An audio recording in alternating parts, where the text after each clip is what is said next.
Marjorie Turner had only been the activities coordinator at Windy Vale Residence for a month, but she was already brimming with ideas to enliven the place. Each day, she walked past the same rows of lavender hydrangeas lining the entrance and wondered if there wasn't more they could do to help the residents feel alive. Windy Vale had a lovely atmosphere with quaint decor and a cheery staff, but the one thing that struck her most was how quiet it could be in the afternoons. When many seniors sat in their chairs dozing or staring off into memories that made their eyes gleam with nostalgia. She sensed hidden sparks beneath that calm surface, a hum of dreams waiting for someone to strike the match. It was on a sunny Monday morning when the idea of a talent show presented itself almost too obviously. Marjorie was flipping through the monthly schedule, which boasted mostly the usual: bingo, crafts, a movie night, and an occasional guest speaker. The images of a half-empty lounge came to mind. Some residents seemed to have lost their drive, their sense that life still offered them something new and exciting. She believed deeply that none of them were too old to enjoy a creative moment, to rekindle something they thought was lost. Pride, passion, possibility. She decided right then and there she would organize a talent show. Within days, flyers appeared in the dining hall and common areas. "Show us your talents," they proclaimed. "Sing, dance, recite poetry, whatever you like." The response was cautious at first. A few curious glances, a couple of shrugs, some gentle smiles. But Marjorie was undeterred. She visited each resident personally, encouraging them to sign up, explaining that it wasn't about winning or losing, but about sharing what made them feel alive. Slowly, names started appearing on the sign-up sheet. One of the first to put his name down was Henry Sullivan. A spry, silver-headed veteran of the Korean War, Henry had moved to Windy Vale after his arthritis made living independently a little too challenging. He'd insisted for months that his body wasn't what it used to be. But one day, when Marjorie was helping him organize his closet, she noticed a well-worn guitar case tucked in the corner. "Oh, that old thing," Henry had said, embarrassed. "I used to play in a band back in my day. We'd perform at veterans' halls and small clubs. Haven't touched it in years. The fingers, well." His voice trailed off. Marjorie simply smiled. "There's a talent show coming, Henry. Maybe this is your chance to dust it off." Henry chuckled, a soft light in his eyes. "I suppose I could give it a try." From that moment, his excitement grew. In the following days, Henry would sit in the lounge, guitar carefully cradled in his lap, awkwardly tuning and retuning the strings. Occasionally, an old ache in his joints would make him wince, but he pressed on with determination. When the notes finally began to ring true, passers-by would circle back for a moment, thrilled to hear music filling the halls. Other residents were more reluctant. Alice McLeod, who had once dreamed of being a Broadway star, had retreated into a dependable routine of reading romance novels and knitting sweaters for her grandchildren. She waved off Marjorie's initial invitation with an apologetic smile. "My big stage days are behind me," she said. "My voice is not what it used to be." Marjorie knew about Alice's passion for musicals. She had heard rumors from the staff that Alice's entire youth had been spent singing in local theater groups, hoping for her big break.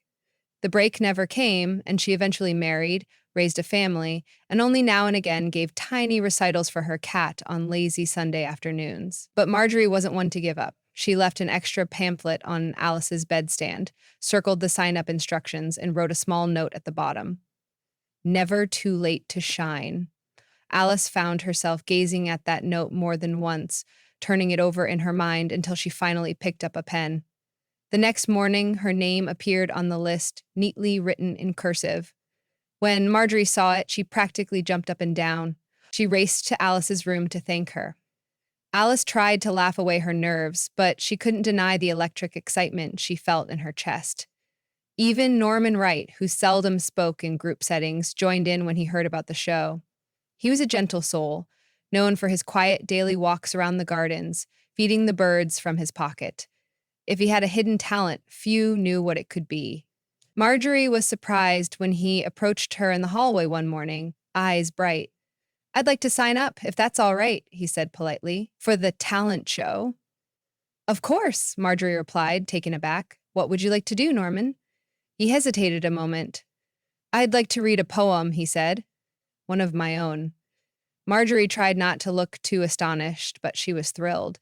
She could barely imagine shy Norman standing in front of an audience reading something personal, but she was reminded of how strongly she believed in each person's capacity to shine. "I'd love that," she said, and wrote his name down next to a small mention of poetry reading. The excitement in Windy Vale grew.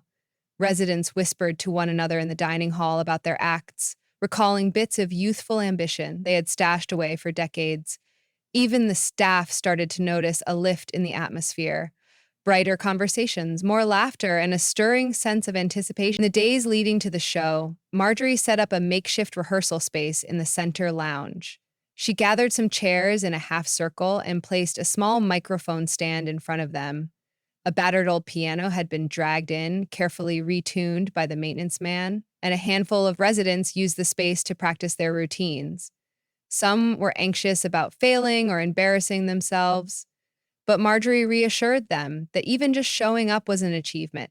Alice, to her own surprise, found her confidence slowly returning. She had chosen an old show tune from a musical she'd loved decades ago. The first few rehearsals, her voice trembled from nerves, but as she continued, she found a warm, controlled vibrato that stirred the memories of her younger days. Eventually, a small audience began to gather whenever Alice took the microphone, and she would blush at the applause that followed each practice run. Henry battled stiff fingers as he tried to recall the chord progression to a classic country ballad. He'd teach himself small tricks to ease the pains, sometimes warming his hands on a heating pad before trying.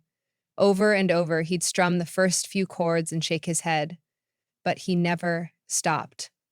Little by little, the melody took shape. "That's right, Henry," Marjorie would call out encouragingly from a corner seat. "Sounds great!" Encouragement meant everything to him, and every smile or thumbs up from onlookers gave him a bit more push to keep going. Norman used practice time a bit differently. He would stand in an out-of-the-way corner, reading aloud from a crumpled piece of paper. Though his voice was soft, the words held so much emotion that, at times, those nearby would pause their own rehearsal to listen. There was something raw and genuine about Norman's poem. It spoke about love, loss, and the revival of hope in old age. Some staff members, strolling by, would wipe tears from their eyes.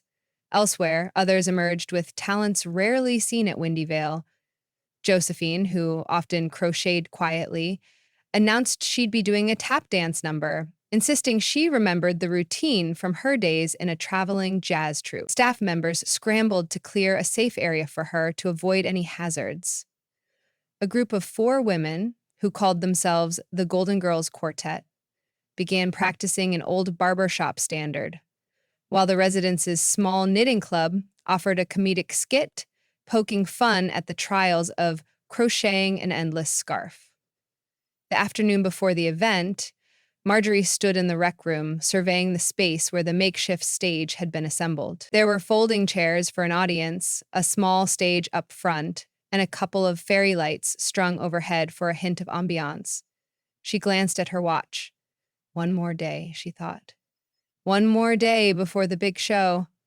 Though she felt a tingle of anticipation, she also carried a quiet anxiety that maybe this wouldn't live up to everyone's hopes.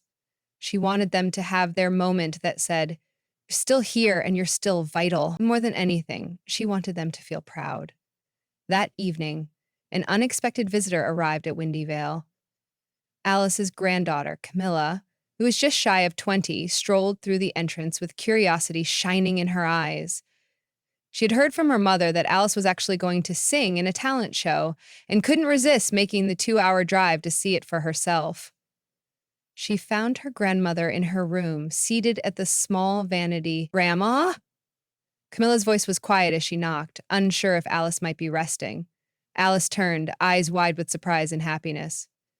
"Camilla!" she exclaimed, nearly springing from her seat. What are you doing here?" Camilla laughed.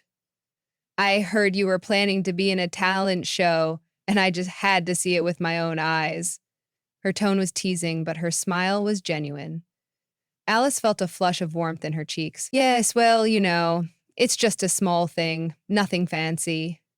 Camilla set down her backpack and approached her grandmother. I remember you used to hum show tunes when I was a kid, she said softly. I always loved how beautiful your voice sounded. She reached for Alice's hand gently. I'm so proud of you for doing this. A wave of emotion washed over Alice, and tears glittered in the corners of her eyes. You have no idea what that means to me, dear. That moment, the generational gap seemed to close, replaced by a shared excitement. Camilla offered to help style her grandmother's hair for the performance the next day, and Alice, bolstered by love and support, felt her confidence growing. She realized she could no longer wait to step back into the spotlight, no matter how small. Word that families might come trickled through the residence. Some seniors found themselves inviting children, grandchildren, nieces, and nephews. Letter after letter went out, phone calls were placed. The staff had to scramble for extra seating as more RSVPs came in than expected. The entire building buzzed with an energy that was new, exhilarating, and even a little daunting. Finally, the big day arrived. Morning sunlight poured in through the tall windows of Windy Vale's main hall, illuminating the banner strung across the stage that read, Never Too Late, Talent Showcase. Residents gathered in the lounge to get ready.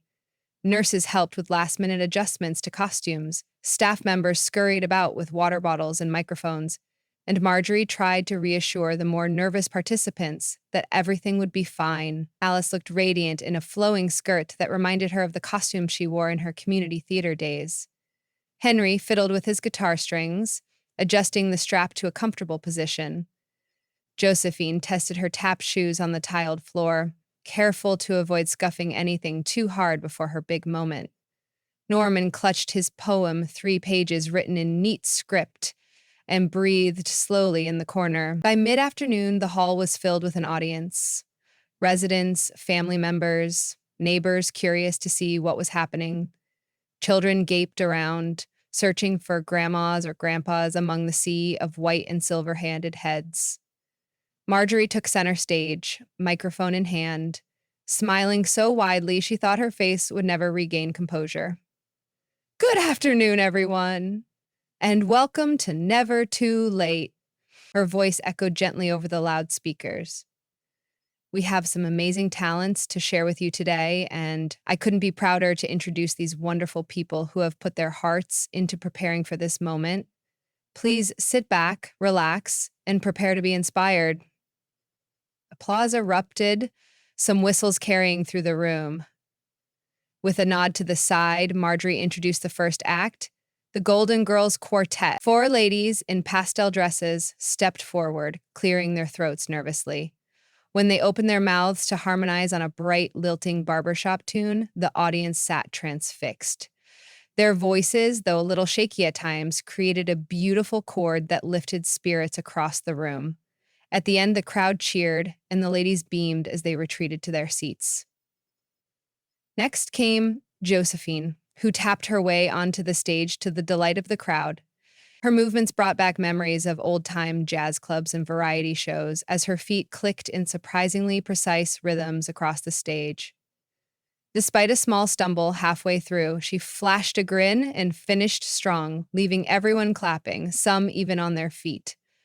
After a few more acts, it was Norman's turn. He approached the microphone shyly, his gaze flitting between the page in his hands and the crowd. He cleared his throat. For a moment, the hall went so silent you could hear the faint rustle of paper. Then Norman began to read. My days, once filled with busy chores, now lull like waves upon the shore, where memories drift just out of sight, yet here I stand, with strength to fight. His voice was soft, yet steady, each word carrying the weight of wisdom gained over a lifetime. The poem progressed into reflections on lost love and renewed hope, traveling from heartbreak to healing in a matter of stanzas. Listeners sat in rapt attention, and as he spoke the final lines, in winter's age, a flower grows, for dormant seeds have always known, that life can bloom in final throes, and victory is never alone. A hush blanketed the audience.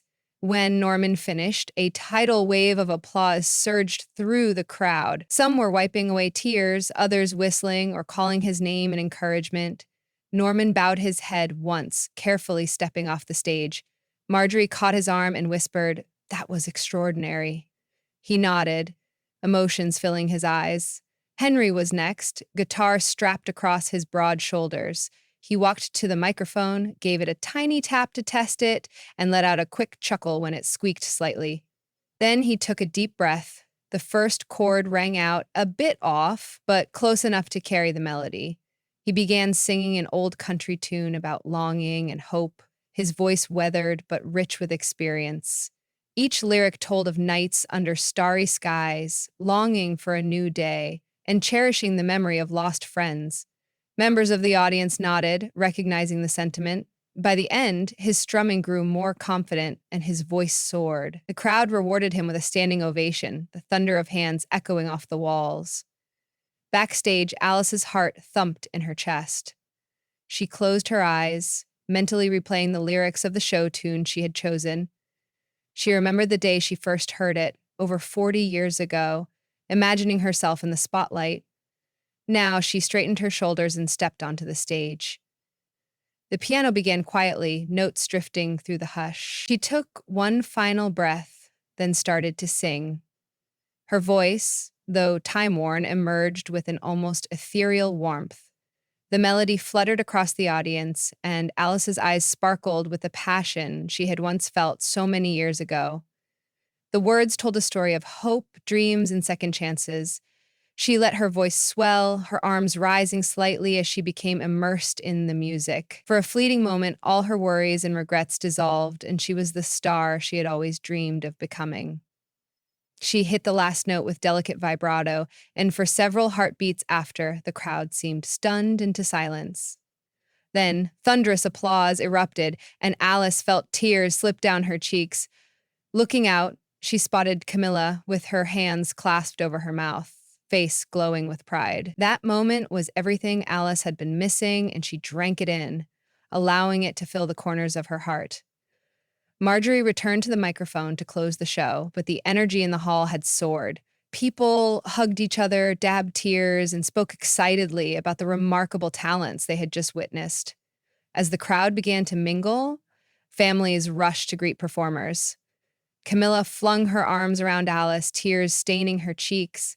Henry received salutations from old pals who had made the trip to see him, reveling in a swirl of joy. Norman was quietly approached by a few folks who expressed how his poem had touched them, including families of other residents who felt stunned by the depth of his words. That evening, after the audience trickled out and dinner had been served, the lounge remained alive with chatter. The performers recounted how it felt to finally stand in the spotlight again, or for the first time. Some were joking about forming a new house band, while others laughed that they ought to put on a second show next month. Marjorie, absolutely exhausted but elated, went around congratulating each participant personally. She stopped at Henry, who was rubbing his hands with ointment to soothe the stiffness in his fingers. He grinned as she approached. "I can't believe I waited so long to do that again," he said. "I feel like I'm 20 years younger." "I'm so proud of you," Marjorie replied softly, patting his shoulder. "You did something special tonight. You all did." Nearby, Alice was in conversation with Camilla, both still flushed from the adrenaline of the performance. "Grandma," Camilla said, "you have no idea what this means to me. You've inspired me to try out for the school musical again. I'd almost given up on it, but now I feel like maybe it's not too late for me either." Alice smiled, hugging her granddaughter tight. "It's never too late," she echoed, tears dancing in her eyes again. "That's what I learned, too." In the corner, Norman quietly sipped a mug of tea. For the first time, people approached him, eager to discuss his poem. He spoke openly, albeit softly, about the love of his life who had passed away and how he'd spent years avoiding writing because it reminded him too much of her. Reading that poem was like opening a door I'd bolted shut, he confessed to a fellow resident, who nodded with understanding. "I'm glad I had the courage to do it. I can feel a spark reigniting in me." That night, Long after the chatter settled and some residents turned in to bed, Marjorie found herself reflecting at her small desk, scribbling notes about the event to share with the board. She felt a deep satisfaction in her chest, thinking about how each act of courage reminded everyone that these residents still had stories to tell, melodies to sing, steps to dance. And they had reminded her, too, that life was never a finished script until your final curtain call. The days that followed saw changes at Windy Vale. Henry began offering small guitar lessons to other residents who had always wanted to learn a few chords. Alice helped organize daily sing-alongs in the lounge, encouraging others to find their voices. The Golden Girls Quartet planned to travel to a nearby senior center to perform. Josephine invited a staff member to learn tap dancing with her, leading to fits of laughter and many comedic missteps. Norman, now emboldened, wrote a second poem, then a third. He read them aloud, not for any particular event, but simply to share. Family members who had once visited only sporadically found renewed interest in stopping by, curious to see what new things were happening at Windy Vale. Grandchildren came to watch Alice's sing-alongs and practice steps with Josephine. Staff commented how the entire building seemed to glow with a new sense of purpose. The local newspaper even ran a small feature on the talent show, calling it an inspiring testament to the undying spirit of art, no matter one's age. One chilly autumn evening, about a week after the talent show, Marjorie burst into the office of the residence director, eyes shining with excitement. "I have an idea," she said breathlessly. "We should do this again, but bigger. Maybe invite performers from the community to share the stage with our residents. Make it an annual event. Give them something to look forward to. Show them that they're not just living out the rest of their days, but truly living." The director smiled, shaking her head in amazement at Marjorie's enthusiasm. "I think that's a wonderful idea," she said. "You've brought so much life here. I'd love to see this become a tradition." Marjorie dashed off, already scribbling notes in her planner. She planned to talk to Henry, Alice, Norman, and the others, see if they'd like to form a small planning committee. She suspected their excitement would match hers. After all, the best ideas were born from within the hearts of those who'd felt that spark of enrichment. That evening, as the sun set beyond the horizon, Henry sat on a bench near the entrance, cradling his guitar and quietly humming a tune. His arthritis still plagued him, but somehow each chord felt more manageable after his triumphant reintroduction to performing. Alice and Camilla were strolling around the garden beds, discussing music. Camilla peppered her grandmother with questions about vocal control, stage presence, and overcoming nerves. Norman toddled by, an open notebook in his hands, scribbling lines of a new poem whenever a thought struck. He'd pause occasionally to capture the color of the sky or the shape of a drifting cloud in words. Others lingered in the hall, sharing stories and joyful recollections. The once quiet corners of Windy Vale now seemed to resonate with a fresh sense of purpose. In time, new faces would step forward, new talents would emerge, and more stories would be told. But the memory of that first show, the bold step each person took to claim a moment in the spotlight, became a guiding light for everything that followed. The night had served as a testament to the unwavering truth that Marjorie believed in. Life, like a stage, always left room for an encore. Even as the days slipped into memory, no one who participated or watched forgot the warmth they felt in that hall. They never forgot Henry's trembling but determined hands on the guitar strings, or Alice's sweet, soaring voice, or the gentle resonance of Norman's poetry. And they certainly never forgot the way it felt to say, "I'm here. I have something worth sharing." Every mention of the word talent at Windy Vale now conjured images of residents beaming with self-worth, of once reticent seniors stepping forward with pride. Staff members couldn't help but notice a shift. Where once there might have been a quiet resignation, there was now a lively sense that something more was just around the corner. A new crocheting circle turned into a group lesson on crocheted fashion. A rummaging through a trunk of old costumes sparked ideas for an impromptu drama club performance. Slowly but surely, the seeds planted by that talent show blossomed, forging a community vibrant with creative energy. And so, in that little corner of the world known as Windy Vale, The residents found they could still stir the air with song, laughter, and verse. They discovered that hearts could still beat fiercely with longing and excitement, that dreams never truly die but lie dormant, waiting for the day someone invites them back into the light. They learned and taught others that no matter how the years stack up or how many birthdays pass, there is always a moment ready to be claimed. When Marjorie finally turned off the lights in the activity room that night, she whispered a heartfelt good night to the stage, the chairs, and the old piano. Her words echoed softly in the emptiness, but she knew that every inch of that room was brimming with the memory of something magical. And she was certain that come tomorrow, Windy Vale's halls would hum again with a tune of possibilities. Because sometimes a spark in winter's chill can light a lasting flame, and sometimes it's never too late to shine, especially when given the chance.